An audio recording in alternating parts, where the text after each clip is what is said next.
Well, good morning, everyone. And once again, welcome to another live this morning. Hope you're having a good start, a wonderful start to your day. We appreciate you coming on. Always fun to say hello if we can when you get your notifications. And it's Q&A Monday. Q&A Monday. Okay, let's see. Who's coming on with us and saying hello here this morning? Let's see. Okay. First one up is, let's see if that scroll comes up. I haven't seen anything yet. Okay. Is there a reason for it? Who knows? Okay, I might not be able to say hello. I'm not seeing anything. Okay. And we got some people on. Are you trying to say hello? I don't see anything even scrolling by this morning. So I don't know. Let me just see if I can see anything here. No scroll this morning that I see. Okay, a lot clearer here. Hold on, I might be able to do it. Okay. Let me try it again. I'm going to say hello, guys, if I can. Just turn this volume down. I don't know. Who knows? Who knows? Okay. Again, I'm not seeing the scroll at all, guys. I don't know what's going on. Back to the old days. I thought we had that all solved and settled, but I guess not. Okay. Should we get to the questions then? Give me thumbs up if you can see me. I just want to make sure you can see me and hear me.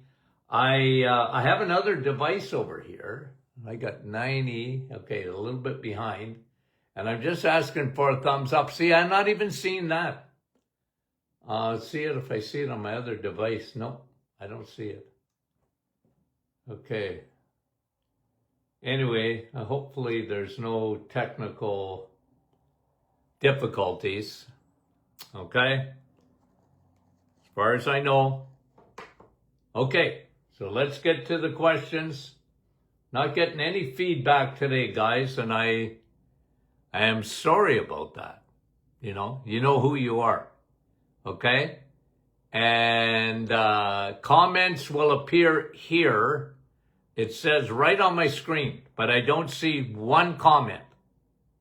Okay? You want me to start over again? I'm always scared to do that because I don't know.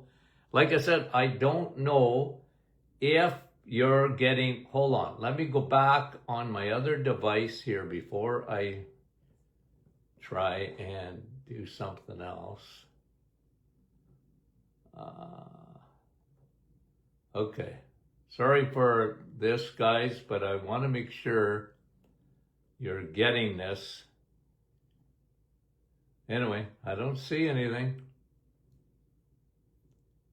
Yeah, I can't even see it on my other device. I don't know if that scares me or not.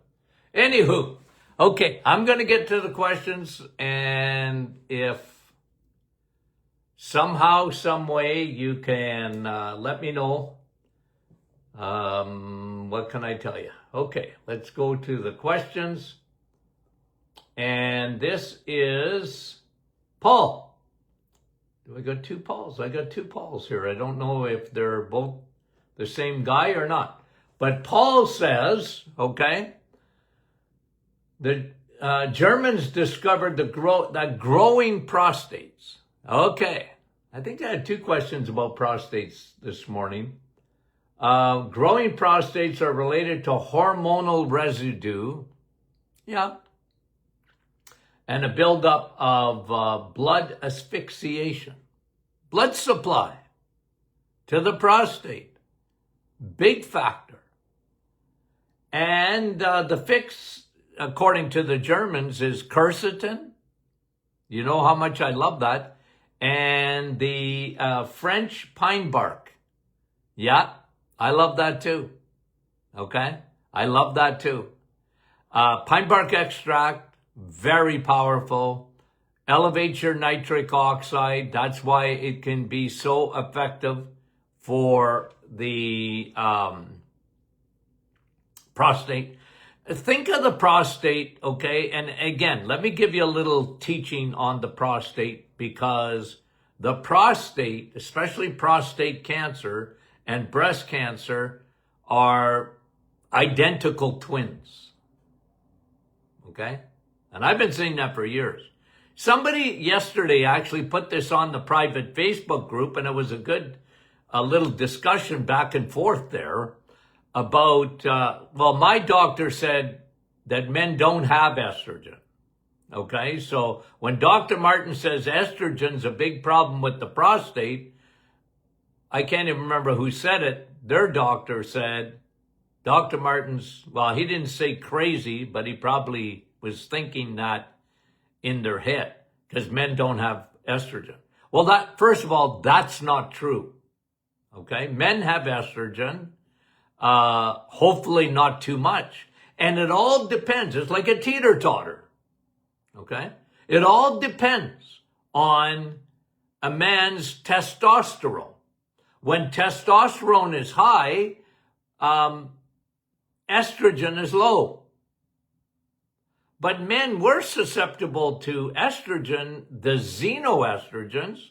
Those are outside forces type of thing. All the chemicals, all the pesticides, the herbicides, the microplastics and all that, they elevate because they mimic estrogen. So men are susceptible to that too, just like women are. And men, when their testosterone goes down, and that's the point I was making, and I've always made, men's testosterone sinks, and they end up with getting more estrogen than their wives. You see, in a woman, their estrogen is sinking. And the balance with a woman is not testosterone, and I don't even care to measure it. It doesn't make any difference. What the difference is in a woman is the estrogen. Of course it's coming down as you get older. You get into perimenopause and menopause. You know, doctors, oh, your estrogen is coming down, I'm going to give you estrogen. That's the worst thing you can do, because estrogen drives cancer. What you need is to balance your estrogen and progesterone. In a man, when testosterone goes down, estrogen goes up. And that's an estrogen, you know, it's a combination of, and guys, I just got to tell you this, okay? I hate to be negative again, but blood work for estrogen and it is, what does it tell you? Of course your estrogen's coming down when you're older. Of course. So the blood work, I never relied on that. I relied on symptoms. And I used to do like urine tests and that, but I didn't rely on that. How are you feeling? How are you feeling? So back to Paul's answer. In the prostate problems, what I try and do with men, and I did it successfully for many, many years, let's get your estrogen down. Because estrogen is a growth hormone. Let's get your testosterone up. And let's get your insulin down, because insulin is a growth hormone. So is estrogen. So let's lower that. And so one is diet, testosterone, you know, especially vitamin D, get vitamin E, the gym. So that's, and yeah, of course, Paul, I am in 1,000,000% agreement with you. I love quercetin. I always have. Talked about it a lot. And the combination of quercetin and Navitol, pine bark extract, can be very, very effective for the prostate. Thousands of men would agree with you. I would have them oftentimes on DIM. You can get DIM when you eat broccoli, but you don't get enough of it. And I like flax seeds because it lowers extra estrogen. It blocks it because of lignans. So Paul, thanks for that. Yeah, I agree with the Germans 100%. Okay, Lynn. Well, let me see if I might as well where was that other prostate question? Oh, here it is. Lori, is there anything my husband can do to bring the PSA down? It's doubled. Well, again, just what I talked about. By the way, let me just say this about PSA, okay? The prostate stimulating antigen. It's not that I don't look at that test. Of course I do, okay? But that test has been abused like you would not believe. The maker, the founder, the discoverer of that test, PSA, repented in sackcloth and ashes because he never wanted that test to be used for cancer of the prostate. And what they did, they took that test. If it's high, yeah, you have swelling of the prostate. Okay, men, yeah, common, very common. But it wasn't meant to be a test. Well, your PSA is going up. Now we're going to do a biopsy of your prostate. How many tens of thousands or more of men, now they start playing around with a biopsy of their prostate. And, they do, I think, 14 insertions. And you've got a little bit of an encapsulated, your body's taking care of any kind of, it's encapsulated, it's dormant, it's not doing anything. And poof, they puncture it. Oh, you got cancer. And then the whole rigmarole starts.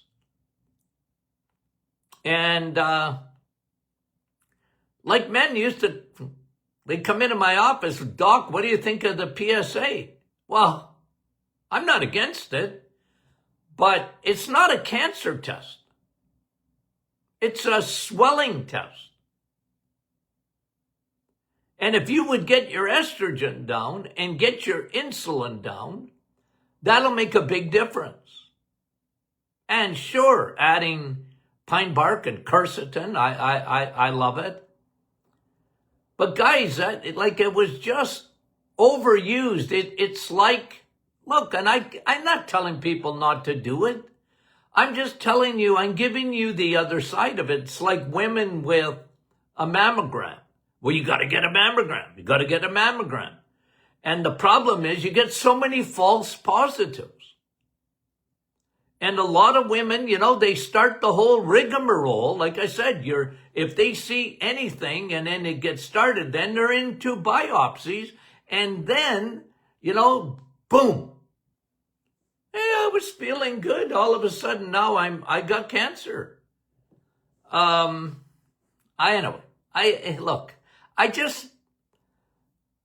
They put everybody in the same brackets. And then, like prostate numbers are up. Hey, you need a biopsy. You need this.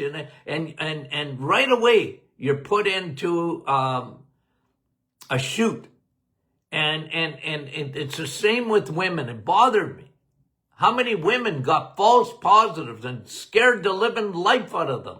And even some women, I said, well, and they've said to me, Dr. Martin, I wish I'd have never gone down that route. Like I said the other day, medicine is not into prevention. They're into detection. And again, some things are good. I got no problem with that. Early detection. But when they get early detection, they often overtreat. They overdiagnose and overtreat because they can't think outside the box. They're trained. Oncologists are trained cancer. That's all they do.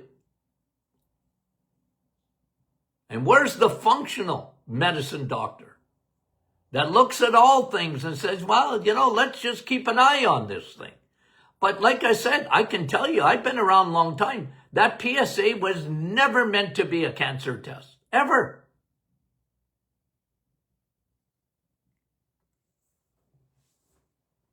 And I often told men in my practice, don't get a biopsy, get an ultrasound on it. Not a lot of radiation. And have a look at it like that. Anywho, they weren't all, medicine don't listen to me, but that's the way I see things, okay? Thank you for that. That was Lori. Okay, Lynn. Lynn's saying she sometimes takes digestive enzymes and it bothers her. She gets a pretty big pain after taking a digestive enzyme. Well, I would tell you, Lynn, if that's happening, open up the powder. You might be having trouble swallowing the digestive enzyme capsule, and that happens. I would tell you, open it up, put the powder, put that digestive enzyme right on top of your food. Or put it in Dr. Martin's Perfect Smoothie and take it. Open up the capsule. Something, it's not the vegetable capsule that's there. That's important. You know what's important is what's inside that capsule. So get it into your system. But you might be having trouble swallowing it. And then, that happens. A lot of people go through that in different ways. Okay, that was Lynn. Joanne, sorry. Stomach cancer. High doses of DHA, will it help? Well, look. High DHA, okay? And if someone has the picture of a tumor being destroyed by high DHA, there hasn't been a lot of studies on it because there's no money in DHA, okay? You can't patent it.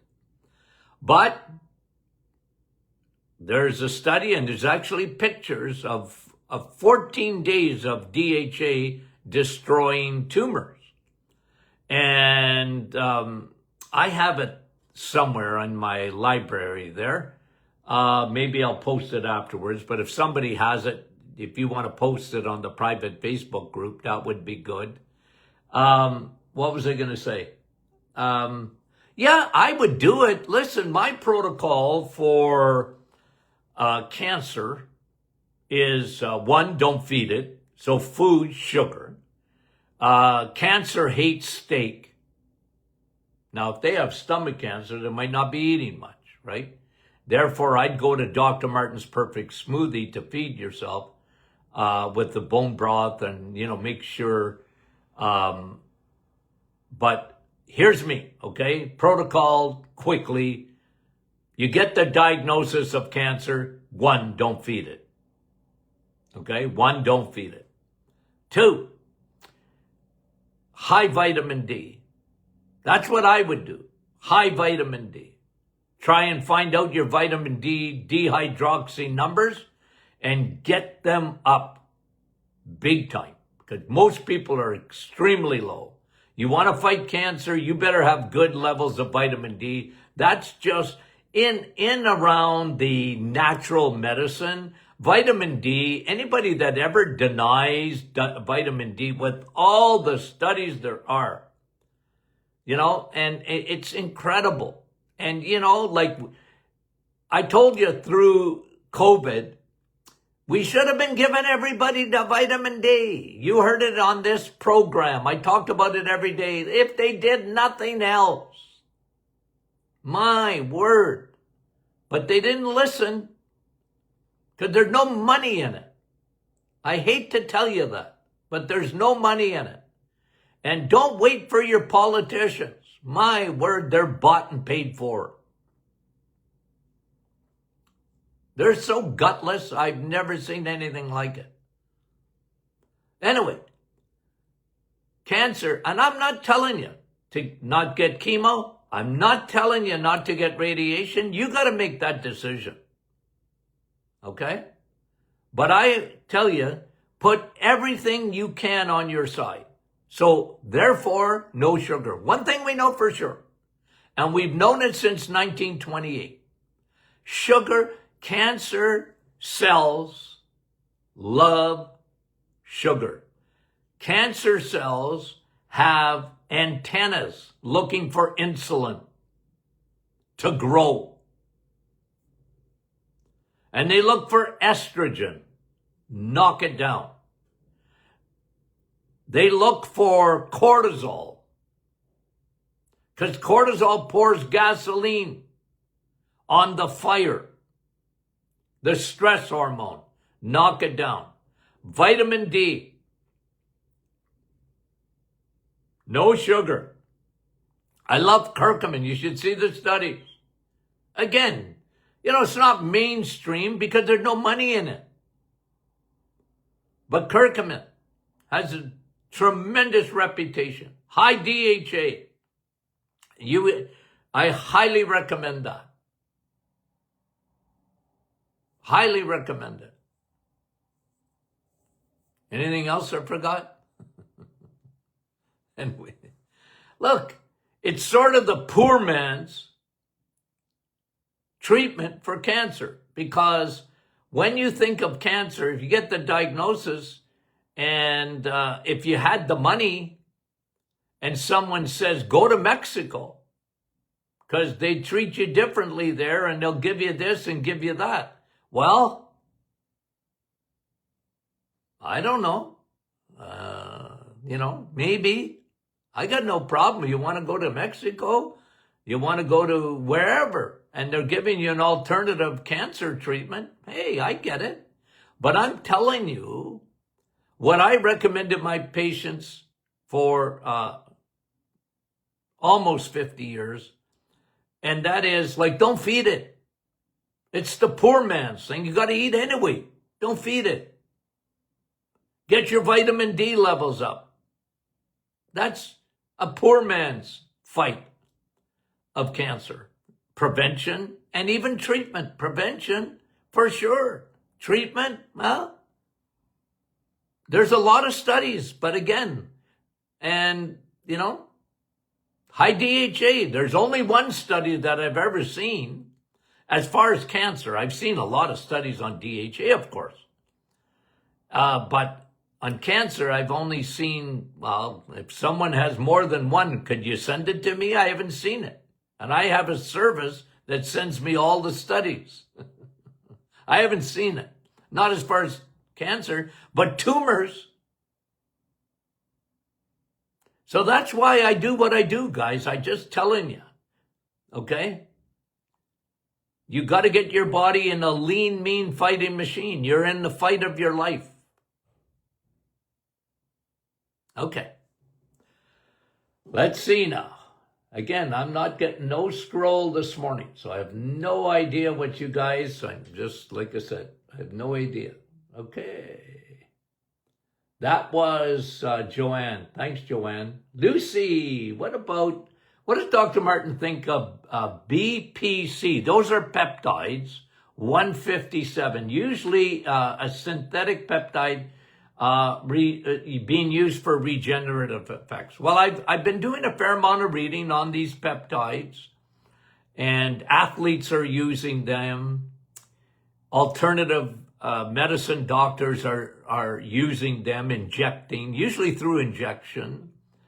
And there seems to be some good research on it into regenerating. It's synthetic, but it's a natural substance. Like peptides are just, like if you look at what Ozempic is and Wegovy, I don't know how you call it. Who cares? Those things, those GLP-1s. Well, GLP-1s is a peptide.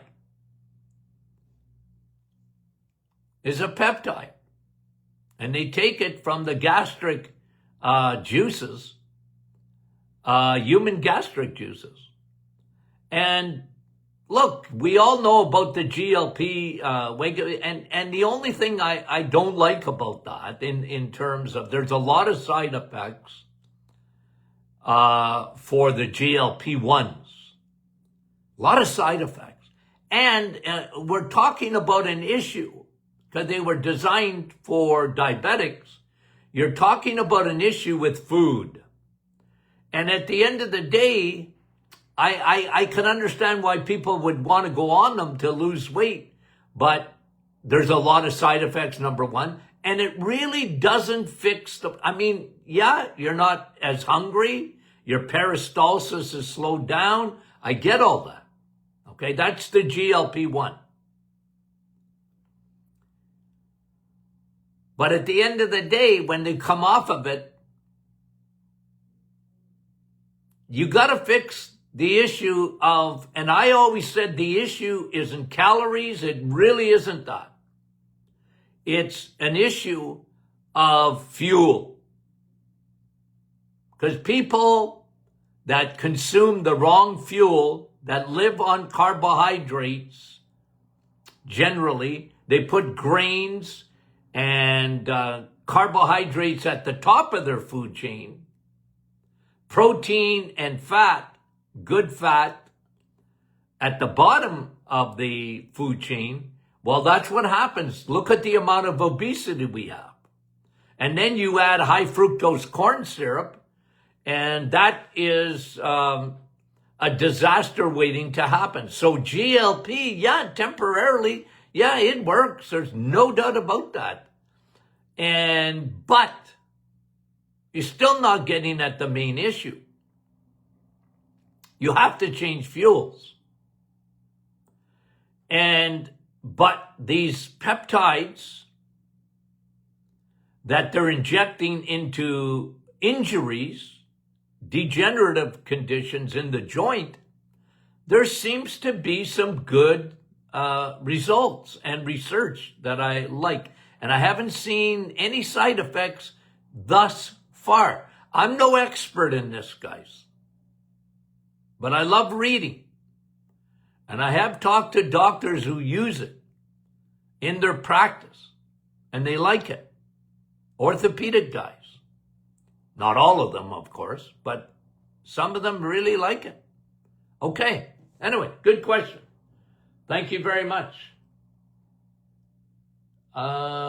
And that was, the peptides was Lucy. Another Paul. Okay, I don't know if it's the same Paul on the first time. I'm battling a bad cold. Okay. I'm strictly following EMC, eggs, meat, and cheese. Smart. No sugar, no carbs. Smart. Only coffee and water. Very smart. I'm thinking of taking Tylenol, sinus, and cold to overcome the sinus congestion. Over-the-counter stuff. My question, does taking probiotic overcome the side effects of OTC? Pretty well. Pretty well. Listen, guys, I never, you have to understand where I come from. We don't live in a perfect world, and I wish, we never had to have anything over-the-counter medication like Tylenol. Paul, you're smart. You're doing everything right. And you're even hesitant to take a Tylenol. Me too. Advil. Me too. Okay? The research on Tylenol, and especially long-term effects, is not good at all. Okay?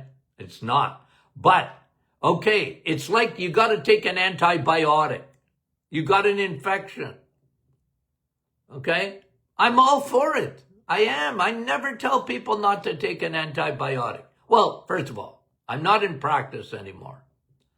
So look, I said, don't overdo it. Take an antibiotic the way the research is showing it. Only as you have symptoms. The minute you can stop it, and take lots of probiotics. You got to take a painkiller, probiotics, because the biggest effect it will have is causing leaky gut, disrupting your microbiome. Those are major signs. Never mind what they do to your liver and what they do to your kidneys. Okay? Those are the two big organs that get hijacked by NSAIDs or what other medication. Okay? But it's the microbiome.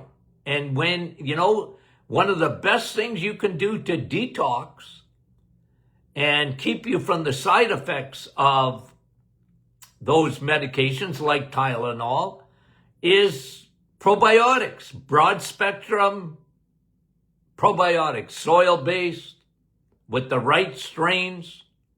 Okay? Yep, that's what I would do, Paul, for sure. Okay? Thanks for the question. Let me see.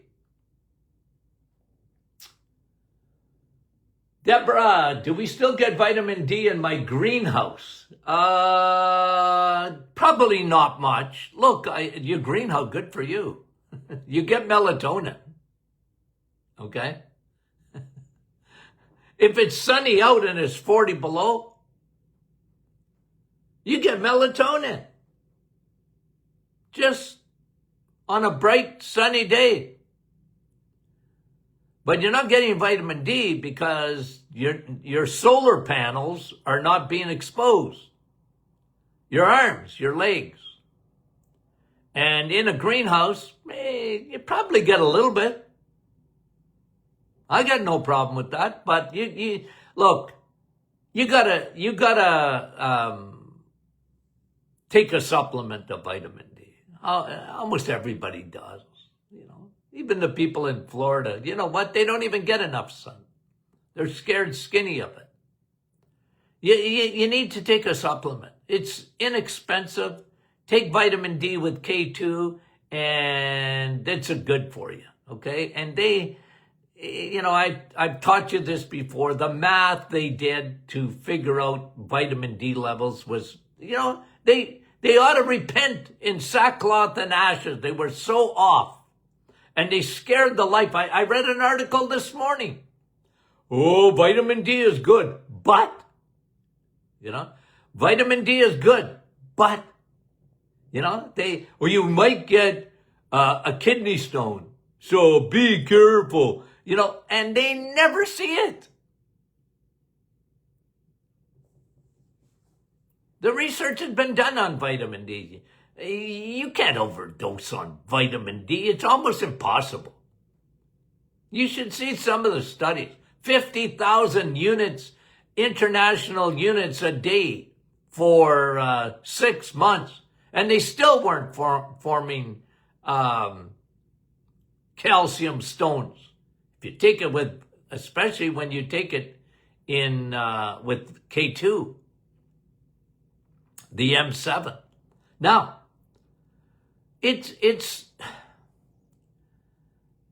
I read a paper last week, I think, on vitamin D, the effectiveness of it with, what were they giving? 50 to 100,000 IUs a day for 14 days to just stamp out pneumonia. Small little study, looked good, no side effects, very effective. It was a placebo thing too, study, and the vitamin D won every time. But you know what? Again, there's no money in it. Did you see that study? No, because the mainstream media, don't wait for them. Like I said, I read, I think it was on NBC News or something this morning. Oh, vitamin D can be good, but be careful. Okay? Be careful. They can't help themselves. Anywho, I appreciate the question. And that was Deb. Teresa, I would love your educated opinion. Okay, Teresa. Benefits of taking chia seeds every day. Not much. Okay? You know me, and Teresa, look, I love you, but you're not a squirrel. You're not a chipmunk. I'm not that big on seeds, okay? Seeds are overrated. Now, I'm not saying you can never have any, but chia seeds, nah. I'll tell you what's a lot better is hemp seeds. And, your flax seeds. Hemp seeds are not bad, okay? A little bit. Don't smoke it. But I really like is flax seeds. And I've had thousands of patients over the years take flax seeds every day. Take a big tablespoon, put them in your smoothie, okay? I love them because they got lignans, 100 times more than chia seeds. That blocks the extra estrogen, okay? The xenoestrogens that you're exposed to, I'm exposed to, and everyone living on the planet is exposed to, okay? Thanks for the questions. Somebody said that this was years ago. Dr. Martin, what about those hemp seeds? I said, oh, good. Don't smoke them. They liked that. They thought it was funny. Okay. That was Teresa. And Sue is asking, what are your thoughts on golden milk? If made with 35% cream or coke? I think you're talking about, isn't it turmeric? Okay. Turmeric and making a golden milk. I didn't even Google it. I think I know what you mean by that. I had patients tell me about that all the time. I got no problem with it. I like curcumin better. I like the extract better than turmeric, okay, because it's much more absorbed. Curcumin, especially with the black pepper, is much more absorbed than turmeric. But if you want to take a golden, what do you call it? Golden milk.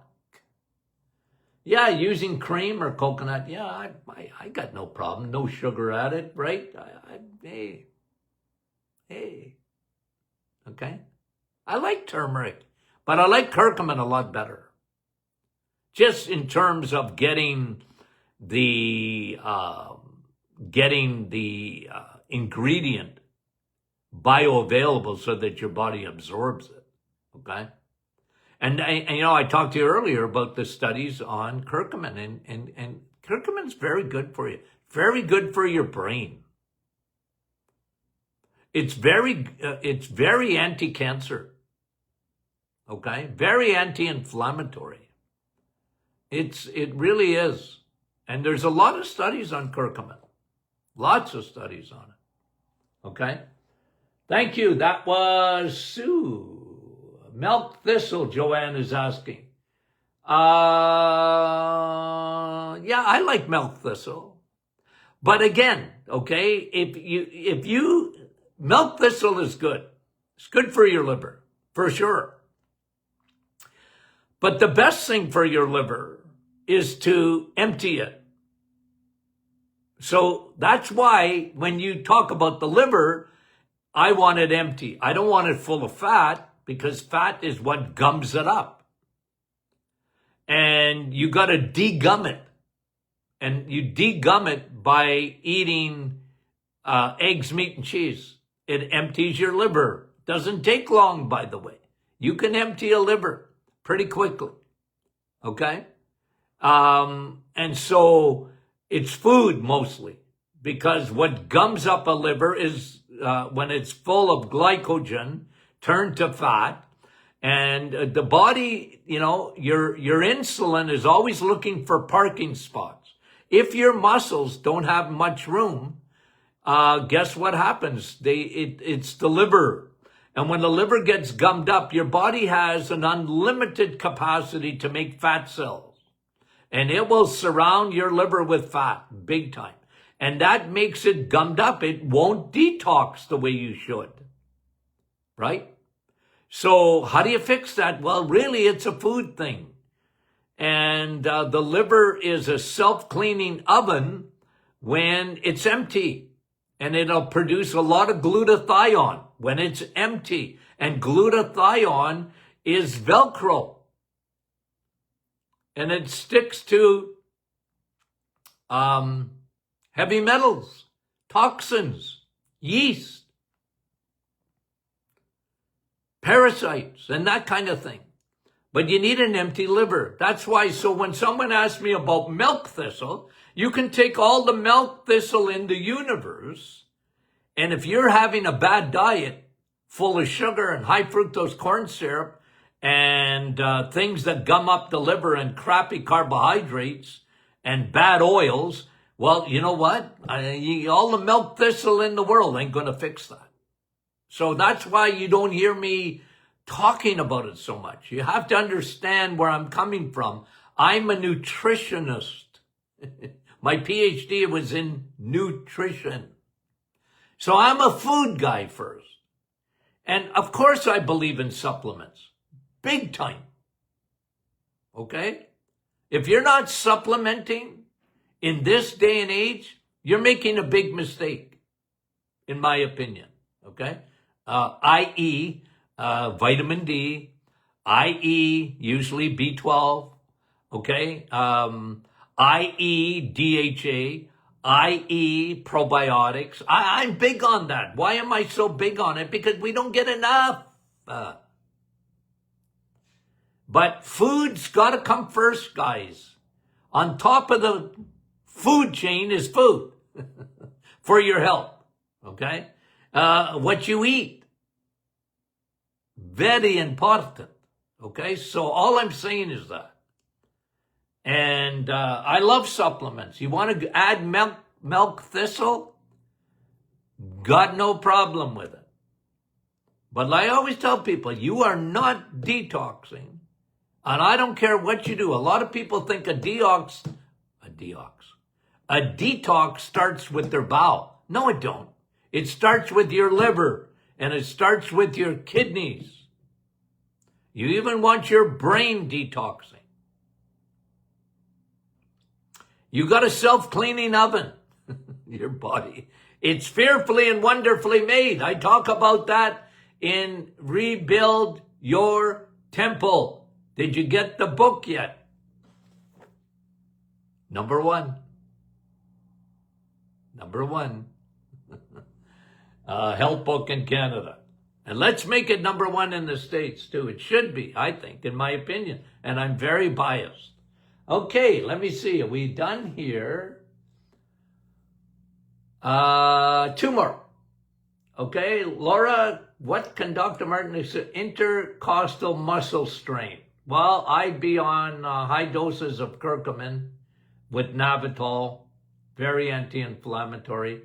You might, intercostal is no fun at all, okay? Because they're very, very tiny fibers in muscle. You can strain them and get injured there. No fun under the sun. And the reason, there's very little blood supply, so it takes a long time for anything to heal. I would do very high doses of curcumin and Navitol. Try it for a couple of weeks and see what it does for you. Okay, that's Laura. And Claude, what would you recommend for ear wax buildup? Well, listen, Claude, there's two schools of thought, okay? I talked to one of the top audiologists one time, and he said, never put anything in your ear, okay? He was like me, very blunt. Never put anything in your ear. So what about getting the wax out? What did I just tell you? Don't put anything in your ear. And then you have the other school that insist on clearing wax out of your ears. And you got to be very careful. And, maybe I can't see the scroll this morning. Don't ask me why. But, people can put, you got candles to, that kind of thing to get out wax. And you got washes to get out wax. You got, I don't know. Like, I always remember that audio. He said, Dr. Martin, listen to me. Don't you put anything in your ear. See, like, this is not for wax, but you had an earache with a child. I used to say, well, put a couple of drops of oil of oregano. Okay, don't put it all the way in the ear. Just get to the edge of the ear. Just to the edge. Don't put it in that drum at all. And oil of oregano is so strong. And I used to like that for earaches, okay? And, but for wax, I don't know. Like I said, there's two schools, and I'm sort of in the one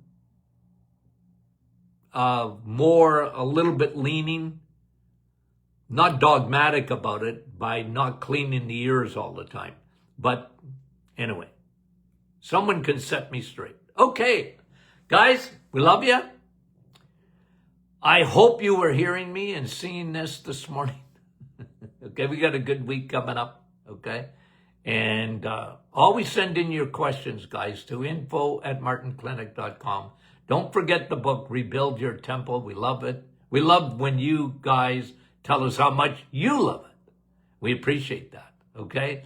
And thank you for following. If you're not a member of the private Facebook group, sign up your friends, okay? They can join too, your family. And we love you dearly, and we'll talk to you soon.